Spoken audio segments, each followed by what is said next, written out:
All right, people, time for rookie and sophomore watch Tuesday. Obviously, not the game that we wanted on Sunday, but for some of these guys, maybe it was the game that they needed. Because even though the team did not play well, after having the opportunity to look at some of these young players that we have and seeing what they did on Sunday, it's not all bad. And right now, that's just a little more important than winning games. Winning a game here, winning a game there, that's, nice. I'm not rooting for this team to lose.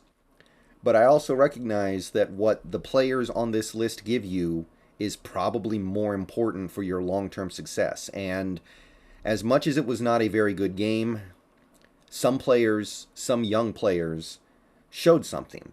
And that it obviously didn't result in anything pretty as a team, but we're getting there. We're working on that. So let's start with the offensive linemen.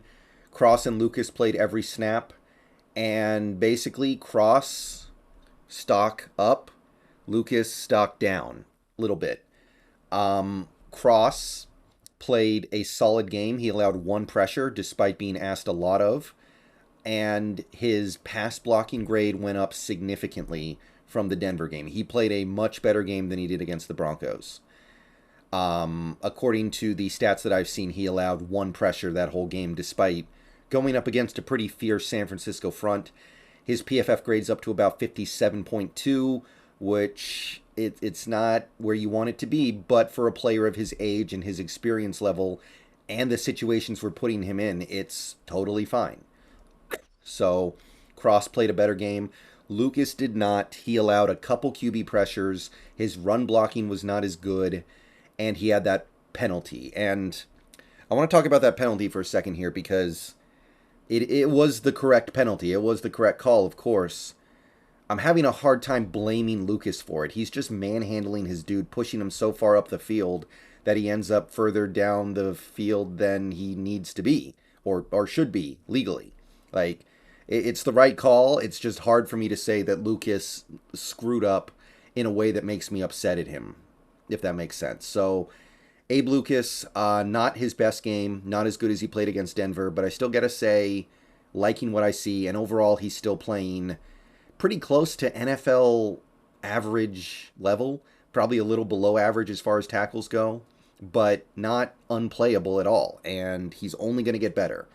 So those are the two offensive linemen who played. Nothing for Curhan or Forsyth. For Curhan's situation, hopefully that changes soon.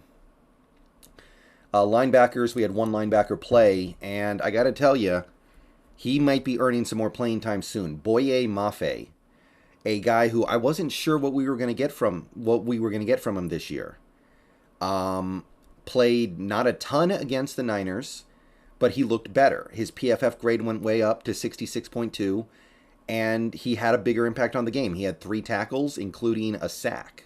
Now, the sack that he had, I mean, it's a 0-yard sack. And it's on a play where Jimmy's clearly running at that point. So, is it really a sack? It is. But either way, whatever. It's a tackle at the line of scrimmage, right? Even if it's not a sack, it's still a good play. And Mafe is actually getting some credit from several sources, including PFF, for playing the run well. And on a team that cannot stop the run right now, that's going to be valuable. So, Darrell Taylor, look over your shoulder. There's a guy right behind you who's actually playing the run effectively. Right now, you're not. So, Boye Mafe may have earned himself some extra playing time with the way things are going right now. Because, honestly, while Darrell Taylor's making more splash plays, I don't know if you can honestly say that he's playing better than Mafe so far, even with Mafe not having those big wow plays. Offensive skill players, Ken Walker finally got to play. I think he played fine. I think Ken Walker did his thing. He had to work very hard to get some of those yards that he did. 6 touches for 15 yards doesn't sound good. But if you watch that game, I feel like he did what he could. And PFF gave him a 63.1 grade, which is okay. I was mostly impressed with what he did. I was happy to see him catch a couple passes because that was something he didn't do a lot in college, even though the plays didn't go for anything significant. So Ken Walker, a inauspicious start, but I'm still going to expect big things from him this year. And D. Eskridge caught one pass for 6 yards on the final play of the game, and basically had no impact on the game. Derek Young was inactive. Bo Melton still on the practice squad. So that's all we have there. Not big impacts from these guys yet.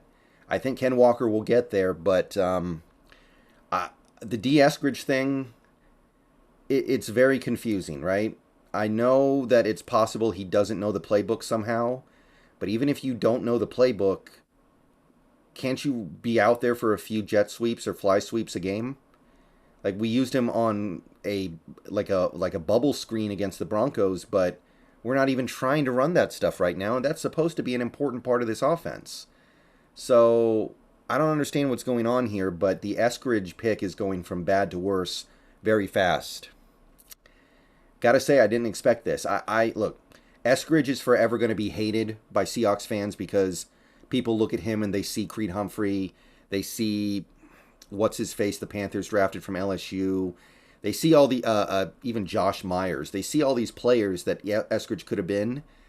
I try not to do that. Eskridge is his own player, and even though he may not be as good as some of those guys, he can be a good in his own right. But right now, he could be anybody. He could be Penny Hart. He could be Alex Bannister. He could be just anybody, and it would have about the same impact on this team. So, hoping at the very least we can get him back there on special teams at some point so he can find a way to do something. Defensive backs.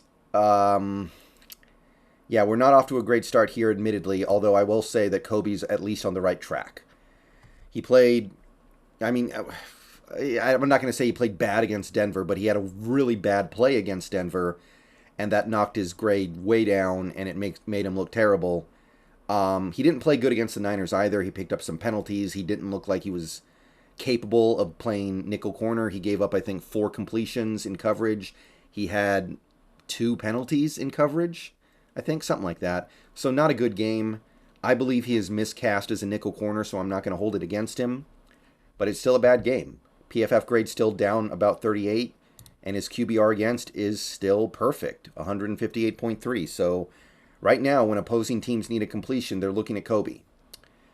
Tariq Woolen. Tariq Woolen, his PFF grade dropped to about 49, which is not good, but I think he's doing all right. His QBR against is still down below 60. It went up a little bit. He gave up a couple completions against the Niners. But I didn't mind the way he played. He looks like he belongs out there. Woolen looks like he belongs. It doesn't look like he's a good player yet, but that makes sense, right? He basically just started playing cornerback a couple years ago.